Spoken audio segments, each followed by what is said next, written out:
Alors, ça me fait plaisir de vous présenter M. Simon Ricard, du Centre d'expertise hydrique du Québec. M. Ricard est ingénieur hydrologue à la direction de l'expertise hydrique du MDD-ELCC. Il a une formation en modélisation hydrologique de l'Institut national de recherche scientifique et poursuit des études doctorales à l'Université Laval en modélisation hydroclimatique. Il est coordonnateur des activités liées à la production de l'Atlas hydroclimatique du Québec méridional. Mesdames, Messieurs, M. Ricard. Alors, bonjour à tous. Ça fait plaisir d'être ici pour pouvoir échanger sur un sujet qui m'apparaît ou nous apparaît de notre côté très passionnant.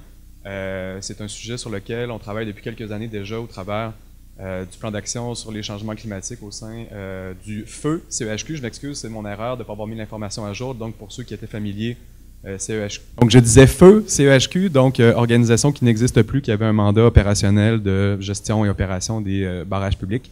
Maintenant, tout ça a été reconfiguré. Notre division de l'expertise hydrique, maintenant, est plus au sein du ministère du Développement durable, de la, je ne suis jamais capable de le dire au complet, là, mais en tout cas, vous le connaissez, de l'environnement.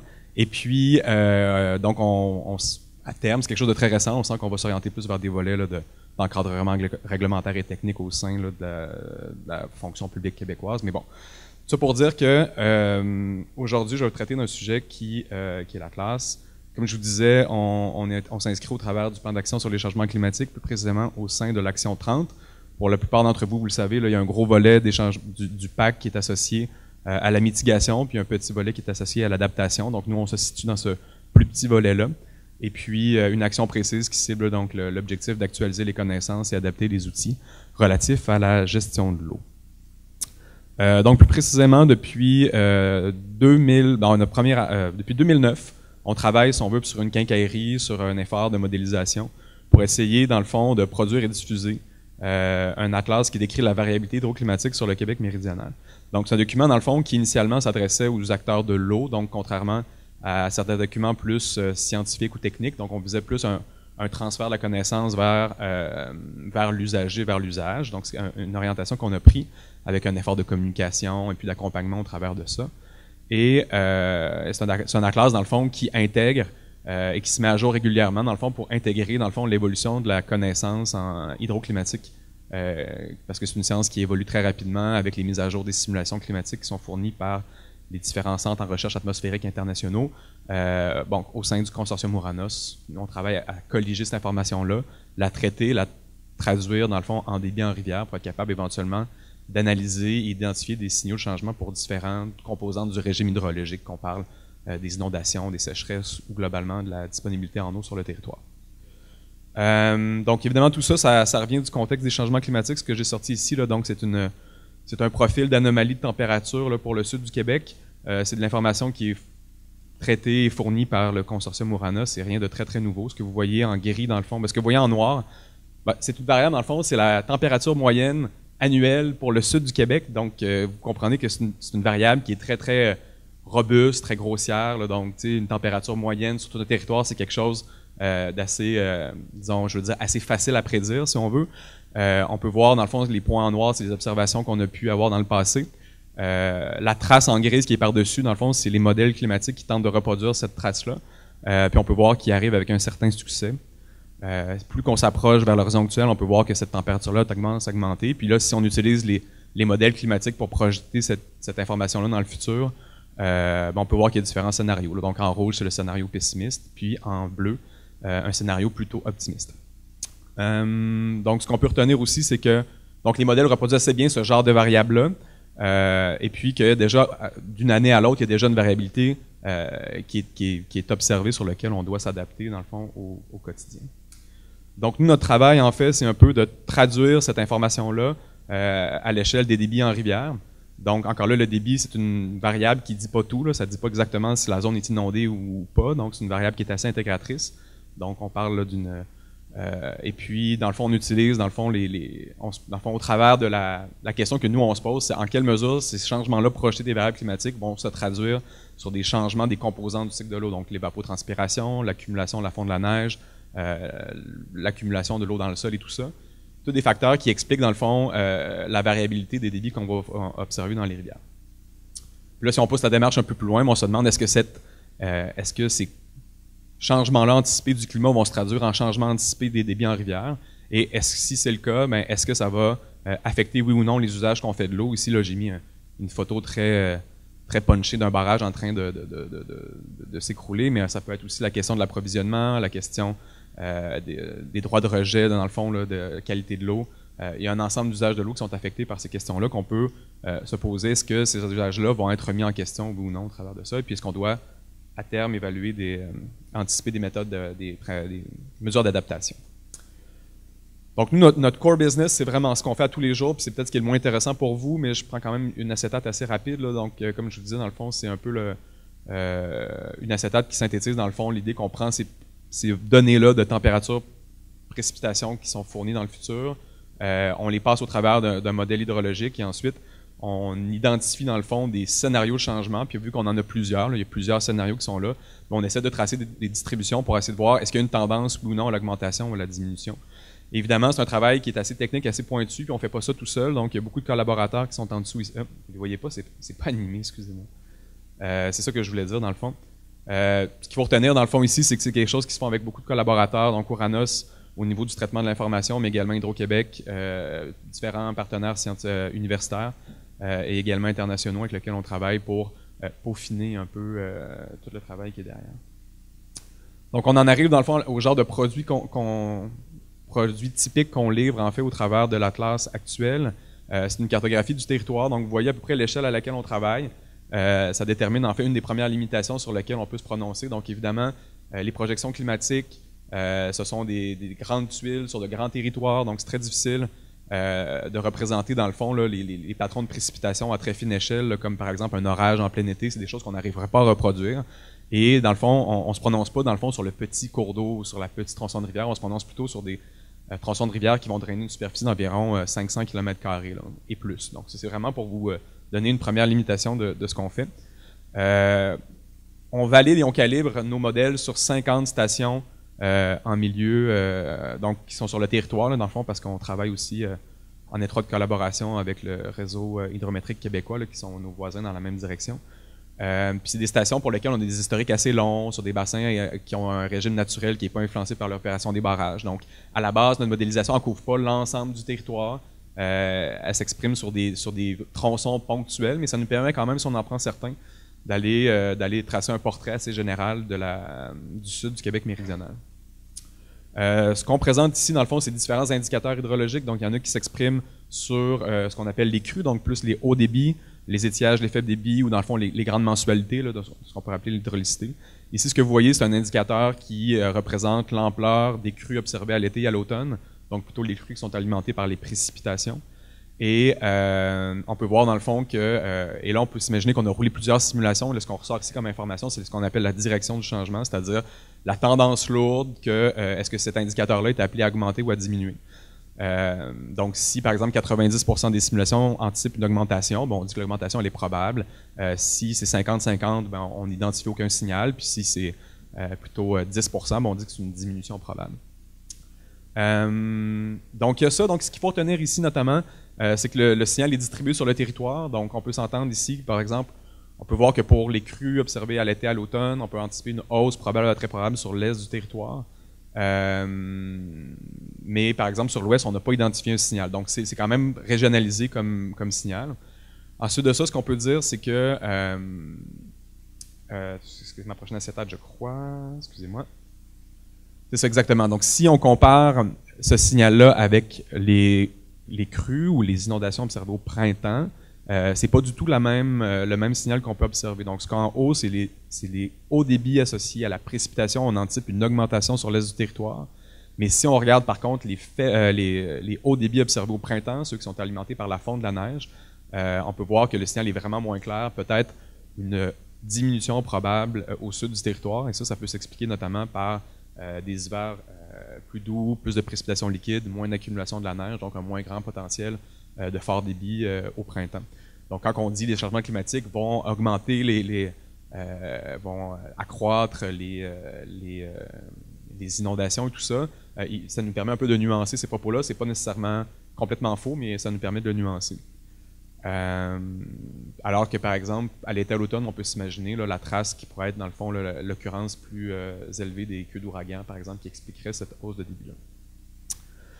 Pour ce qui est des sécheresses, là, ce que nous on appelle les étiages, les périodes de faible débit, on peut voir que par exemple, c'est des baisses qui sont anticipées pour l'été. On peut voir que le consensus est très élevé, là, donc presque 90% et plus des scénarios anticipent une diminution, donc des périodes de sécheresse plus longues, une plus grande disponibilité durant l'été, alors que pour l'hiver, ces faibles débits-là sont appelés à augmenter. Puis la disponibilité annuelle, là, simplement, si on prend la moyenne sur l'ensemble de l'année, on peut voir que sur le sud du territoire, on peut anticiper une diminution de la disponibilité en eau, alors que, à l'exception de la Gaspésie et de la Côte-Nord, c'est difficile d'identifier un signal là, qui nous permettrait de dire que ça va augmenter. Voilà. Donc, c'est à peu près le genre de produit qu'on présente présentement, puis je comprends que d'un point de vue géomatique, c'est assez old school, là, dans le sens qu'on n'a pas un très grand déploiement là, au niveau des interactions, des interactivités. Il y a quand même un effort là, derrière la modélisation quand même qui nous permet de distribuer. Donc, notre effort est plutôt dans la mécanique interne. Mais on s'en va vers 2018 et vers 2 mises à jour, en fait, une en 2018 et une en 2020. La première, dans le fond, elle est ici, là, dans le fond, c'est ce qu'on souhaite au travers de la modélisation puis des observations ici, utiliser une méthode sophistiquée d'interpolation pour être capable de beurrer, dans le fond, notre information sur l'ensemble l'ensemble des tronçons qu'on est capable de modéliser. Donc, ce que vous pouvez voir à gauche ici, c'est la Gaspésie. C'est les endroits où on a des observations de débit sur le territoire. À droite, c'est ce qu'on a utilisé, c'est notre modélisation, en fait, qui est capable de reproduire imparfaitement des débits sur le territoire. Et là, on trouve une façon intelligente de combiner ces deux informations-là pour avoir avec la meilleure information disponible sur l'ensemble du territoire. Donc, c'est un peu notre... donc, combiner ces deux étapes-là pour être capable d'avoir une information qui n'est pas juste sur des pastilles, mais qui est distribuée sur environ 5000 tronçons de rivière sur le Québec méridional. Donc, ça, on s'en va vers ça. L'autre volet, c'est un volet plutôt de communication. Donc, pour l'instant, on a vraiment un seul document PDF qui inclut un ensemble de pages, de cartes, qui s'adressait dans un premier temps à un public, disons, très technique, très ingénieur, très numérique. Mais bon, le besoin de répondre à des commandes politiques est venu assez rapidement. Là, donc, et puis là, on a des exemples clairement où la sous-ministre du ministère de l'Environnement a ouvert le document et elle s'est dit hey, « Est-ce que vous riez de nous là, présentement? » C'est absolument illisible et intangible. Là. Donc, tranquillement, on est en train de travailler plus à un document synthèse, plus orienté grand public, avec les grandes conclusions, à savoir est-ce que les inondations sont appelées à augmenter, diminuer, sur quel territoire, comment on calcule toutes ces choses-là de façon plutôt grand public. Et un outil web, géomatique, plutôt interactif, qui va avoir des mises à jour récurrentes pour un public plutôt de design, technique, encadrement réglementaire et tout ça. Donc, on s'en va plus vers ça à l'horizon 2018. Donc, je vous remercie. Je n'irai pas plus loin. Là. Si vous avez des questions, ça me fera plaisir. Simplement rappeler que, un peu comme Madame le disait il y a quelques instants, on entreprend aussi, on est dans un cours de consultation des usagers aussi. Donc, on essaie de mieux comprendre quels sont les gens qui pourraient utiliser ce genre d'informations-là, quels sont leurs besoins et en quoi on pourrait, dans le fond, redéfinir nos produits pour être capable de mieux répondre à leurs enjeux. Donc, ce sera quel genre de considération qu'on pourra évaluer. Je vous remercie.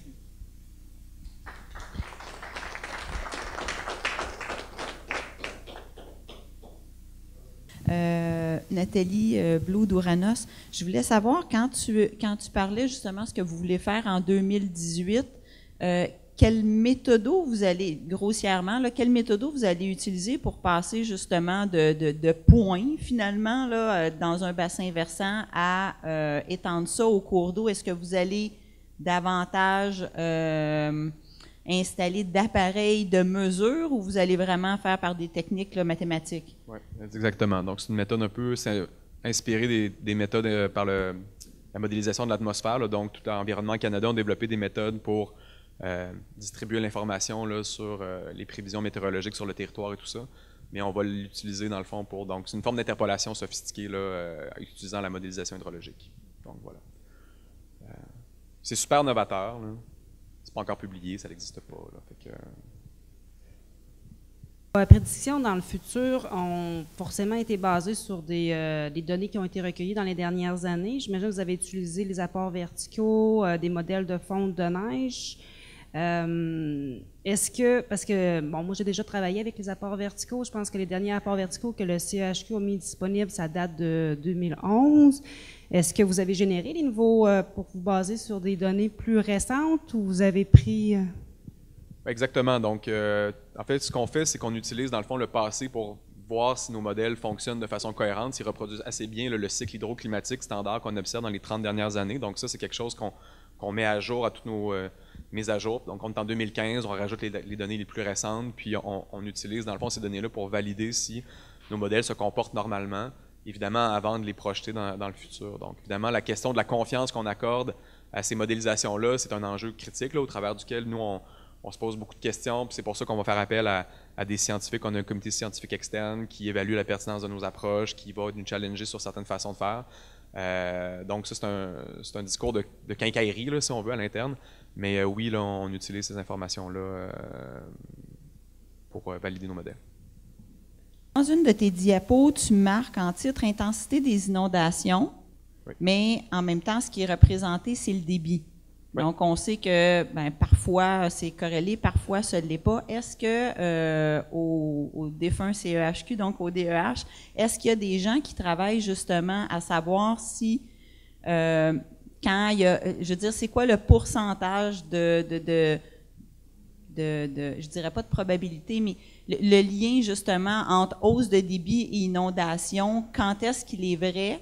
Est-ce qu'il y a un pourcentage ou est-ce qu'il y a même des situations, des territoires où, aussitôt qu'il y a une augmentation du débit, il y a inondation, mais il y a d'autres territoires où c'est pas le cas. Est-ce qu'il y a des gens qui travaillent sur cette question-là? Avant, il y avait c'était avant que j'arrive, là, en fait, là, mais il y avait le PDCC, donc le Programme de détermination des codes de crue, qui était dans notre bureau. Donc, on a hérité, dans le fond, de l'expertise qui est derrière, dans le fond, les quelques années où on a mené le programme. Donc, pour transférer le débit en niveau, il faut passer par l'hydraulique, dans le fond. Donc, il y a toute une étape là, pour connaître les capacités encaissantes de la rivière, puis donc localiser, dans le fond, l'impact d'une montée de débit qui ne sera pas la même 500 mètres en amont et tout ça. Donc, c'est un autre travail. On a des équipes qui ont cette compétence-là, mais on n'a pas les mandats pour travailler spécifiquement à l'échelle du Québec méridional. Donc, la réponse, c'est non. Donc, là, présentement, la responsabilité là, de déterminer les codes de crue ou les zones inondables, si j'ai bien compris, c'était retransféré vers les municipalités. Et puis là, c'est beaucoup des firmes d'ingénierie qui vont produire des études avec des méthodologies qui vont varier d'une fois à l'autre. Donc, nous, par exemple, on va recevoir ces avis-là pour voir est-ce que la méthodologie répond aux règles de l'art, est-ce qu'il y a des éléments méthodologiques qui sont, est-ce que c'est recevable ou pas, des choses comme ça. Donc, on va plutôt être dans le travail de prononcer un avis technique sur ce que les autres vont faire, par exemple. Mais on n'a pas de mandat d'en faire nous-mêmes. Mais bon, c'est sûr. C'est ça. Mais présentement, c'est ça. Là, donc, il y a du travail qui se fait aussi, mais là, il y a d'autres mandats au travers du fleuve Saint-Laurent. Ça s'en va dans d'autres directions. Là, donc, ça ne sera pas pour demain. Là, mais c'est pas impossible qu'un jour, on arrive avec des questions de niveau. Mais à l'échelle du Québec méridional, c'est un travail gargantuesque. Là. Il y a juste par le débit qu'on peut passer à ces échelles-là. Là, on ne peut pas passer à l'échelle du niveau. Mais ça indique quand même un potentiel, dans le sens que quand les débits augmentent, il y a un risque quand même que ça... Mais, ici, on a des gens qui sont des départements de géomatique, des villes et MRC.